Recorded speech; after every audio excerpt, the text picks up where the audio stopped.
I used to believe that marriage would be my way out.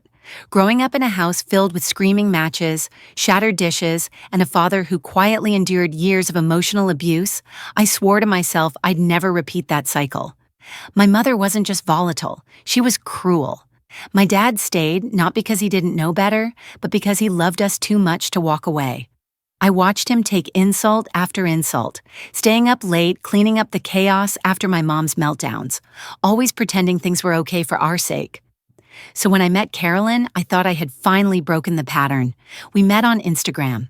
It started with a few messages, then long phone calls, and soon we were spending every weekend together.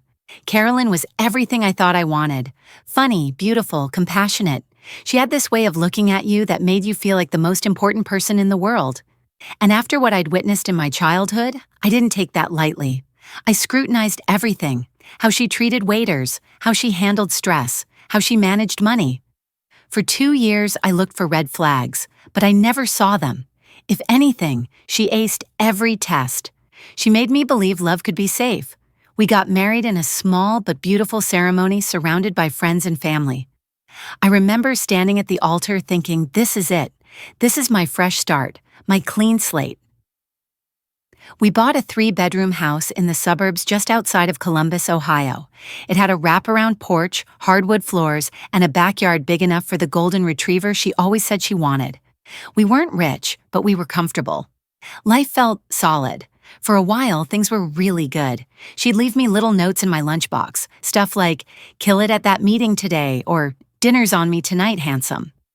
We'd take weekend trips to wine country, binge-watch old sitcoms, and talk about baby names. I was convinced I had done it. I had found the woman who would love me without the firestorms, without the fear. But somewhere along the way, that version of Carolyn vanished. It didn't happen all at once. It started with small arguments about the dishes, the thermostat, her thinking I was too quiet. I brushed it off at first. Every couple fights, right? But then it escalated. She'd snap at me for working late, even when I was logging extra hours to save for her dream vacation to Italy. She accused me of ignoring her when I needed a night to myself after a grueling week. Her laughter turned into yelling, her warmth into cold silence. We began fighting almost monthly, then weekly. Blow-ups over what show we watched, over her staying out too late with friends, over me forgetting to pick up dry cleaning. It didn't matter what the argument was about.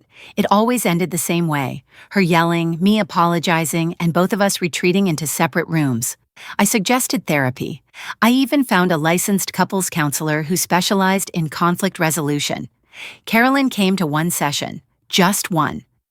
Halfway through, she burst into tears, accused the therapist of attacking her, and stormed out. She refused to go back. She told me I was trying to make her look crazy. That moment was the first crack in the glass. I didn't know it yet, but I had just stepped into a very different kind of nightmare. I kept telling myself it was just grief. Her father had passed away not long before things got worse. I told myself it was a phase, that she'd come back around, that if I just loved her, harder, more patiently, more completely, everything would go back to how it was. But deep down, something was unraveling. I didn't know it yet, but my marriage wasn't just in trouble. It was already over. It happened on a Thursday. I had been out of town for a business expo, one of those dull corporate networking events where everyone pretends to be fascinated by pie charts and clicker presentations. By day 3, my boss back home called in a panic. Some server issue had gone haywire, and we were losing client data. He ordered the entire team to fly back early. I didn't complain. I booked the next flight home and told myself that maybe this would be the moment Carolyn and I could reset. We'd been distant lately, cold, detached. I thought maybe a spontaneous gesture would spark something between us again, so I decided to surprise her. On the way home from the airport, I stopped by a boutique florist and dropped nearly $80 on a bouquet of purple orchids, her favorite, the same kind I'd brought on our first date. I added champagne and a box of dark chocolates she used to love and drove home with a hopeful heart. Maybe we just needed to remember who we were. Her car was in the driveway when I pulled in around 2 p.m., right on time. Thursdays were her remote work days, so I figured she'd be upstairs in her office or on a call. The house looked peaceful from the outside, but when I stepped inside, the air felt different. Soft music was playing from upstairs. The playlist was upbeat, the one she only played when she was in a really good mood. There were 2 wine glasses in the kitchen sink, and the faint smell of her perfume drifted down the stairwell. I thought maybe she had a friend over for lunch. Still, something tugged at me, something small, instinctual. I walked up the stairs, flowers in hand, heart pounding, and then I heard it. Not music, not laughter, something else. Rhythmic, guttural, human. I stood outside our bedroom door, completely frozen.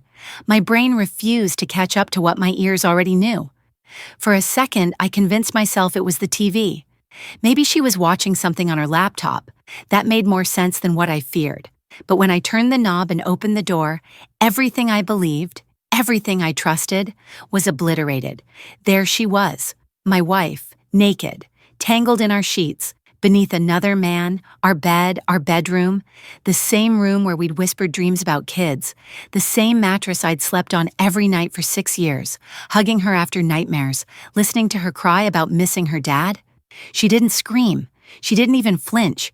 She just looked at me like I was an inconvenience, like I was interrupting something casual, something ordinary. The flowers dropped from my hand, scattering across the carpet. The chocolates, the champagne, worthless now. The guy fumbled to grab his clothes, mumbling something as he bolted past me. I didn't touch him. I didn't yell. I just stood there, silent and stunned. And Carolyn? She calmly wrapped herself in the bedsheet and had the audacity to glare at me. "Why are you even back?" she asked, like I was a stranger who had walked into the wrong room. No apology, no panic, no shame, just irritation, as if I were the one who had crossed a line. My entire body went cold. My throat was dry. I couldn't move.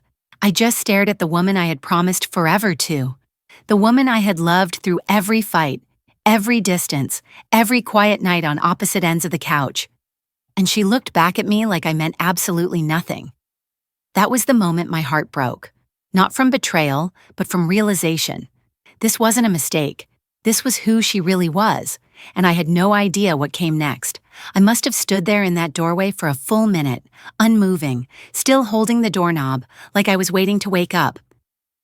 But this wasn't a nightmare. This was my life. And Carolyn, standing there with our bedsheet loosely wrapped around her, had the nerve to roll her damn eyes, like I was the one being unreasonable, like I was overreacting to catching my wife of 6 years having sex with a stranger in our bedroom. "You weren't supposed to be back," she said flatly. That's what she led with. Not "I'm sorry," not "it's not what it looks like." Just blame, immediate deflection, like my coming home early was the real problem. Not the fact that she'd brought a man into the life we built together. I felt this deep, volcanic rage stirring inside of me, not the kind that explodes, the kind that burns slow, hot and hollow. My hands shook, but I didn't raise them. I couldn't. I wouldn't let her make me the villain. "Who is he?" I asked. She shrugged, pulling her hair back like it was a casual inconvenience. "Just someone I met online." That was it. No name, no emotion, just apathy. "I asked you for an open relationship," she snapped, suddenly defensive. "You said no. I have needs, Nathan." I could barely breathe. 6 months ago, she'd brought it up, over a bottle of wine and some half-drunken ramble about wanting freedom.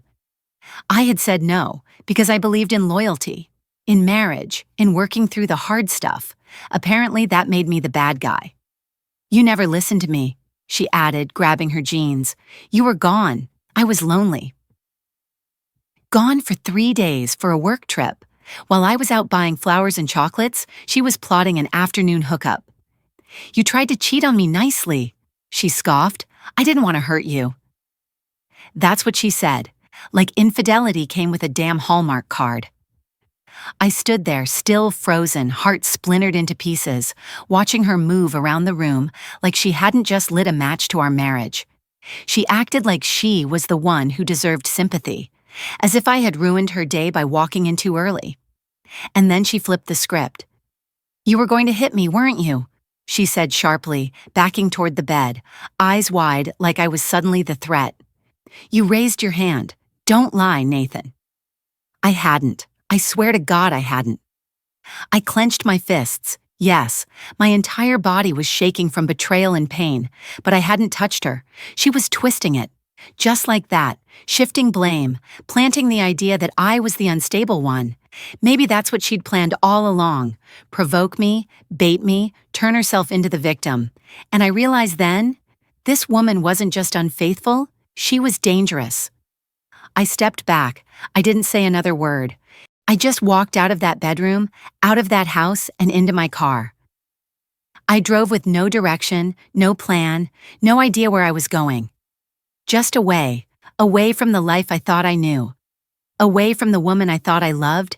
It wasn't just about the cheating anymore. It was about how easily she turned on me, how cold she was, how little I meant. That night, I ended up at my friend Mark's place. I told him everything, from the purple orchids to the betrayal to the threats. He handed me a glass of whiskey and said, "You need a lawyer, fast." And he was right, because what started as a heartbreak was about to become a war. I barely slept that night at Mark's place. Every time I shut my eyes, I saw it all over again. Carolyn's indifferent face, the crushed orchids, that stranger scrambling to grab his clothes from my floor like he'd just dropped by a hotel room and not a home. Mark didn't say much after pouring me that whiskey. Just let me sit there in silence, replaying every second of the day like some sort of self-inflicted punishment. At one point, I remember whispering, "How did I not see it coming?" He looked at me and said something that stuck. "Because you were busy being a good husband." The next morning, I woke up to a flurry of text messages from Carolyn. First, there was a weak, "We need to talk." Then, without missing a beat, she went nuclear, accusing me of overreacting, calling me insecure. And then the one that really made my blood freeze. "Maybe if you were man enough, I wouldn't have needed someone else." That was the moment I knew this divorce wouldn't be civil. Carolyn wasn't going to slink away in shame. She was going to burn the house down on her way out, and probably try to hand me the bill. Mark, ever the realist, dragged me to his home office and pulled out a binder labeled DIVORCE. He'd been through one himself a few years back. "You're going to need everything: texts, emails, receipts, proof of infidelity. The more you have, the less she can take." That day, we started building a file. I screenshot every one of her messages, the insults, the admissions, the wild accusations. I saved photos of the bedroom, of the wine glasses in the sink, of the wilted flowers still lying on the ground. It all felt like evidence in a criminal case. In a way it was, because in our state, adultery can impact alimony, and I wasn't about to bankroll her new life with the guy she'd slept with in my bed. That same day, I called a few divorce attorneys. Some wanted more in retainer fees than I had in my checking account. Others treated me like I was just another dollar sign. But then I found Lucas. Lucas wasn't flashy, but he was sharp, and more importantly, he believed me. When I showed him the screenshots and explained what Carolyn had done, his face didn't change. He just said, "She picked the wrong man to betray." He promised to fight for me, to make sure she didn't walk away with a dime more than she deserved. But Carolyn wasn't done. Over the next few days, she sent messages that flipped between pleading and vindictive. One minute she missed me. The next she was comparing her new guy's performance to mine, like she was writing a Yelp review on infidelity. It was sick, cruel, and calculated. She deleted some of the worst messages minutes after sending them, but by then I'd already taken screenshots. Mark kept reminding me, "Document everything." And I did, because I wasn't just protecting myself, I was preparing for war. Carolyn had thrown away our marriage like it was an old receipt, but I wasn't going to let her toss me into the same pile. Not without a fight. I didn't know it yet, but this was just the beginning. The legal battle ahead would test every ounce of patience I had. And Carolyn?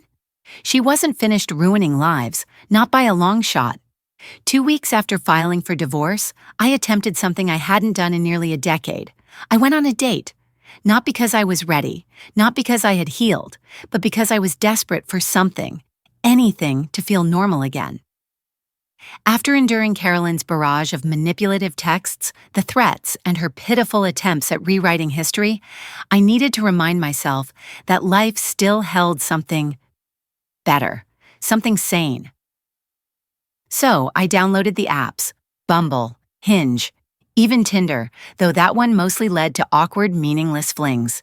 Each interaction felt like I was putting on a mask, pretending to be healed, to be whole, when I was anything but. The connections felt hollow, conversations forgettable, the kind that vanish like smoke the moment the phone screen locks. Then one Saturday, I found myself at a tiny bookstore downtown. No dating apps, no awkward small talk, just the familiar creak of wooden floors and the comforting scent of old paper. It felt like stepping into a memory I didn't know I missed. And that's where I met her. Emma. She wasn't loud or flashy. She wasn't dressed to impress. She wore a faded NASA t-shirt and jeans. Her hair pulled into a loose ponytail, face lit with a quiet spark that made the whole store feel brighter. I stood in the science fiction section, overwhelmed by titles I didn't recognize. I must have looked completely lost, because she smiled and asked, "Need a guide to the galaxy?" That one question led to 2 hours of us talking in the corner of the store, about books, about life, about nothing and everything. It was the first genuine conversation I'd had in months. She laughed at my terrible jokes. She recommended the 3-body problem. And when I nervously asked for her number, she didn't hesitate. Emma didn't fix me. She didn't try to, but she made me feel human again. Over the next month, we met for coffee, swapped book recommendations, and talked for hours about everything from black holes to bad bosses. We never talked about Carolyn, not at first. Emma never pushed. She just listened. That was new for me. Eventually, I told her everything. The affair, the divorce, the betrayal. She didn't flinch, just looked me in the eye and said, "Well, she's going to prison if she ever tries to hurt you again." I laughed, harder than I had in weeks. And then, it happened. We were walking back to her car after lunch at the mall, a sunny afternoon, just a couple joking about which movie to watch next. I remember how her hand brushed mine, how she smiled, then a screech, a blur of motion, and then impact. Emma screamed as the car clipped her leg and sent her crashing to the pavement. The sound of bone breaking was sickening. Time warped, stretching into a moment I'll never forget. I dropped to my knees beside her, heart pounding. Her leg was twisted, clearly broken. She was crying, shaking, clutching my arm with white-knuckled fingers. And then the car reversed. It backed up hard, tires screaming, scraping another parked car. That's when it hit me. This wasn't an accident. This was intentional. I dragged Emma between 2 parked vehicles, trying to shield her. The car rammed the space where we'd just been seconds before. Horns blared, people shouted, phones came out, and then, like a nightmare materializing in daylight, the driver's door flung open. It was Carolyn, hair perfect, makeup done, eyes filled with something I'd never seen in her before, pure, blinding rage. She had tried to kill us. Emma, who had done nothing but bring peace into my life. Me for the sin of moving on. That moment changed everything. This wasn't about a messy divorce anymore. This was about survival. I will never forget the look in Carolyn's eyes as she stepped out of that car. It wasn't shock. It wasn't regret. It was fury. Focused, controlled, deliberate. The kind of rage that doesn't explode, it calculates. She had just tried to kill us. And yet, she looked like she was walking into a board meeting, her blazer crisp, heels clicking on the pavement. The contrast was grotesque, like evil masquerading in professionalism.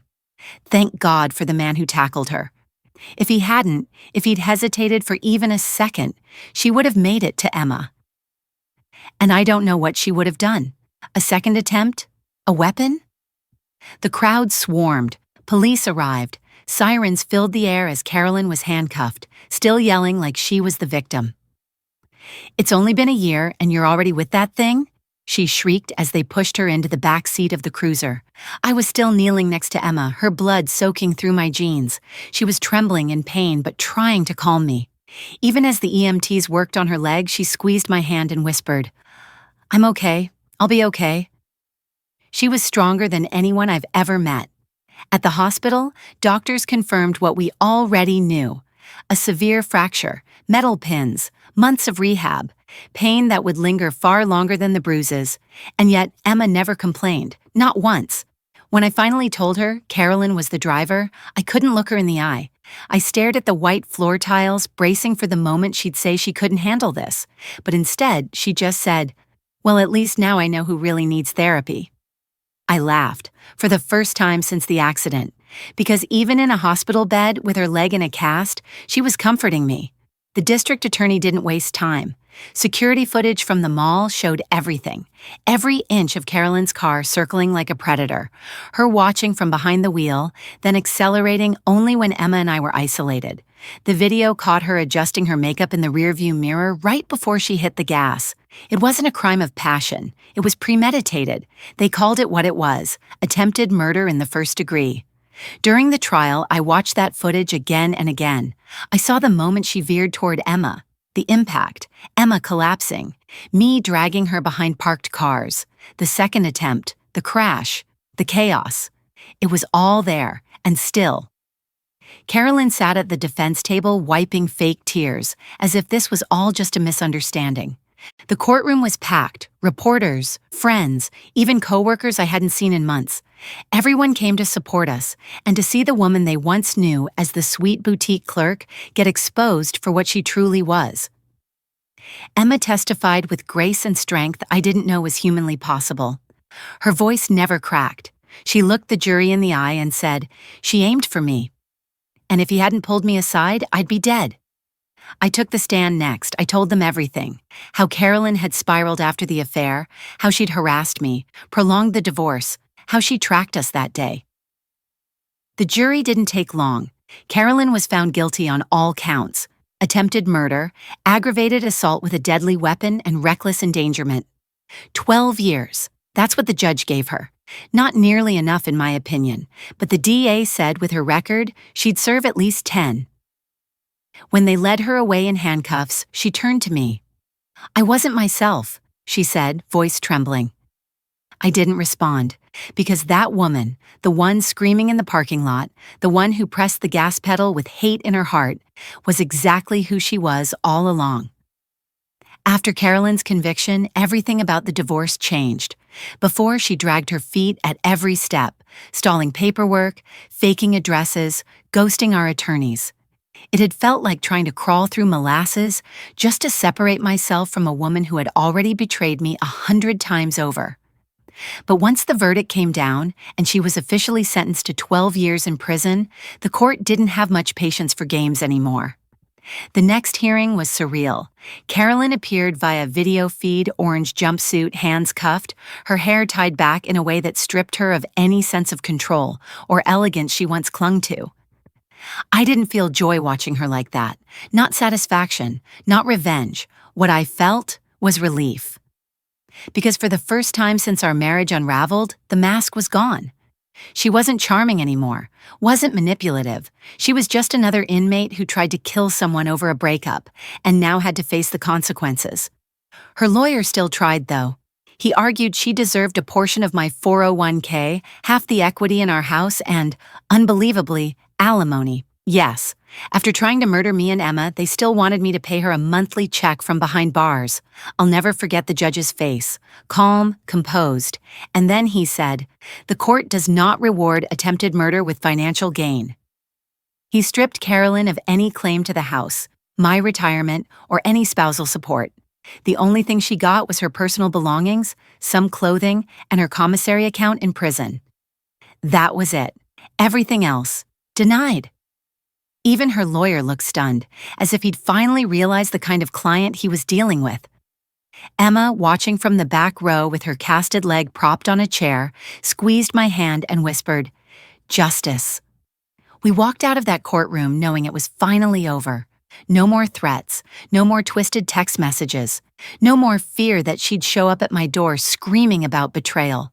With a protective order in place and Carolyn behind bars, we finally had the space to breathe. Still, I couldn't go back to the apartment we once shared. Too many ghosts there. Too many memories of the man I caught fleeing through my hallway, of our wedding photo on the nightstand next to her betrayal. Even if she was gone, that place was poisoned. So Emma and I moved. We found this quiet unit near the city, clean, full of light, and most importantly, free from the shadow of who I used to be with. The bedroom wasn't haunted by cheating. The kitchen wasn't filled with arguments over nothing. And every time I opened the front door, it felt like a fresh start. Emma, by then, was walking again. She had worked through every moment of physical pain with grit and stubborn joy, and somehow, through it all, she kept her sense of humor. When I offered to carry her upstairs one evening, she just smirked and said, "I survived your ex-wife. I can survive a staircase."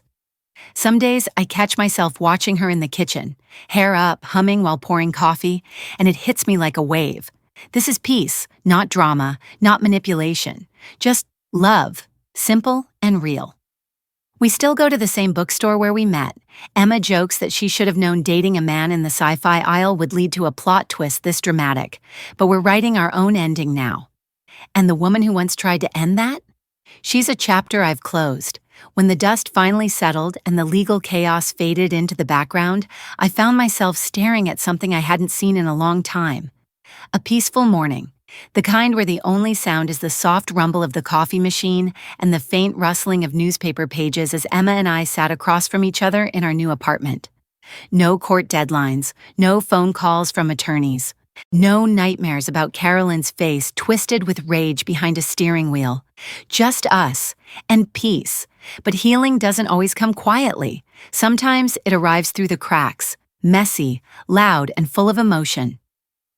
Emma was still in physical therapy, learning how to put weight on her leg again without flinching. And I was dealing with a different kind of pain, the kind you can't see on an X-ray. I had spent so many years bracing myself for betrayal, walking on eggshells in a marriage that slowly chipped away at my sense of self, that I didn't know how to feel safe, even when I was safe. One night, a week after our move, I woke up gasping. My heart was racing, my palms were slick with sweat. I had dreamed Carolyn was standing in our kitchen, holding the same set of car keys she used to try and kill us. I sat up, shaking, trying to remember where I was. Emma stirred beside me. She didn't ask what was wrong. She just reached for my hand and held it against her chest, letting me feel her heartbeat. "You're safe," she whispered. "You're home." I think I cried harder that night than I did even the day I caught Carolyn cheating, because for the first time in years, someone saw my broken parts and didn't run.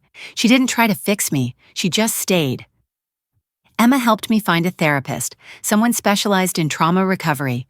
We started couples sessions too, not because things were broken, but because we both knew healing isn't something you do alone. It's a team sport. It's leaning on each other when your knees buckle. One afternoon, after a particularly rough therapy session, we stopped by our favorite bookstore, the same one where it all started. Emma nudged me toward the sci-fi section and whispered, "Pick something ridiculous." Aliens, time travel, space battles, the works. I laughed for the first time in days. She ended up choosing a book purely based on the cover art, a flaming robot riding a T-Rex. I asked her, "Is this a metaphor for your ex trying to run us over?" She winked. Number this is us, chaos, survival, and still standing.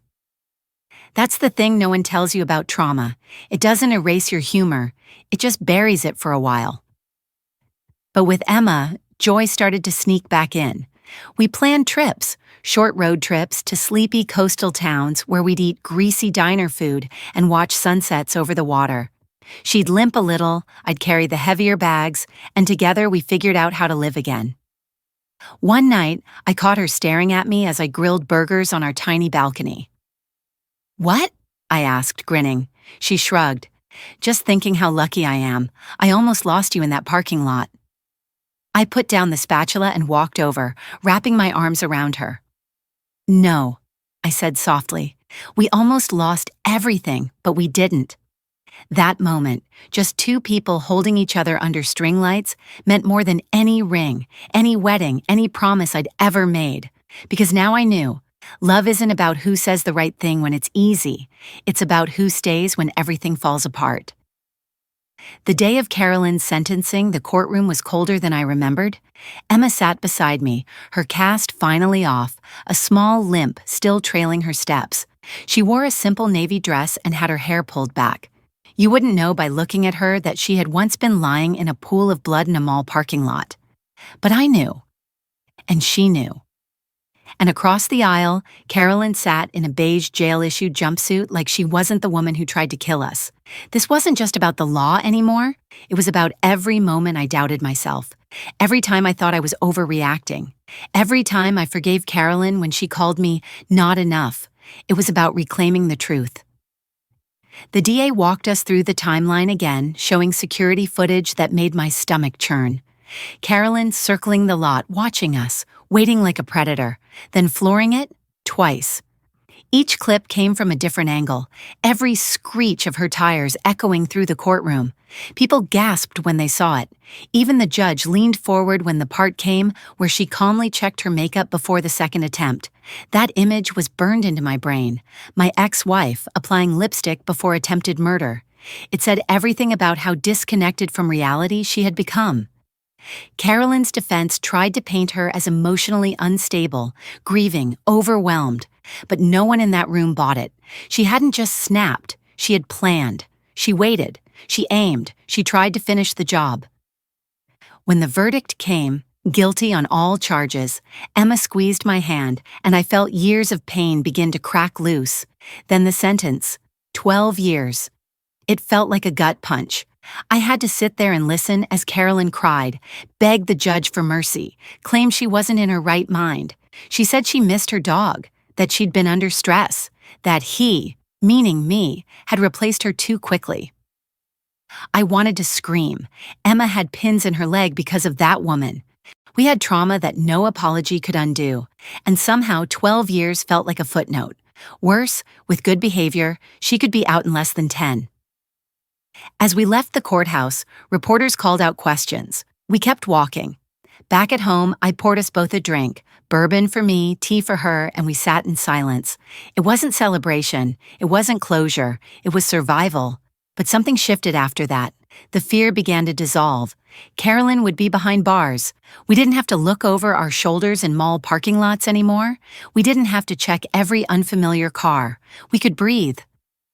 And something unexpected happened too. The judge overseeing our divorce saw the trial's footage. Every delay Carolyn had caused, every fake demand, suddenly became irrelevant. Her lawyer tried to negotiate. The judge interrupted. "She gets nothing," he said, slamming the gavel down like a punctuation mark at the end of a nightmare. No house, no alimony, no piece of my retirement, just her jumpsuit, her prison cell, and her mugshot with perfectly applied lipstick. Justice had finally spoken, and though 12 years couldn't erase what she did, it did one thing. It gave us space to rebuild without fear. Later that night, Emma curled up next to me on the couch. "Do you feel different?" she asked. I thought for a second. "Yeah," I whispered. "I feel free." The first morning after Carolyn's sentencing felt quiet. Not the eerie kind, not the anxious stillness that used to fill my chest when I wondered what fresh hell she would stir up. This was different. It was peace, soft, unfamiliar, but so deeply needed. Emma and I had coffee on the balcony of our new apartment. It overlooked the city skyline, something I'd once considered a luxury, but now saw as symbolic. Elevated, removed, safe. A life above the chaos we'd finally left behind. She sipped her coffee, 2 sugars, no cream, and swung her leg over mine. Her limp was almost gone, but the scar was still there, tracing the skin just above her ankle. I used to stare at it while she slept, wondering how we survived, why this was our story.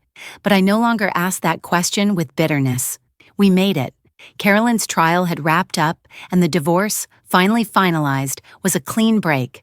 The judge gave her nothing. No house, no alimony, no claim to my 401k. The woman who once tried to kill my future walked away with exactly what she deserved, consequences.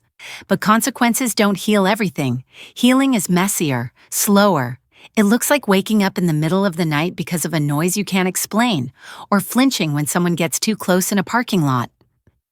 Emma had those moments too. She tried to hide them at first, but I could see the pain flash across her eyes when her leg ached or when she caught sight of a car that looked like Carolyn's. We didn't talk about it every day, but we let the silence hold us when words failed. And sometimes that was enough. One afternoon, about 3 months after the trial, we went back to the bookstore where we first met. The same cats still lounged in the windows, and the same creaky floors welcomed us like old friends.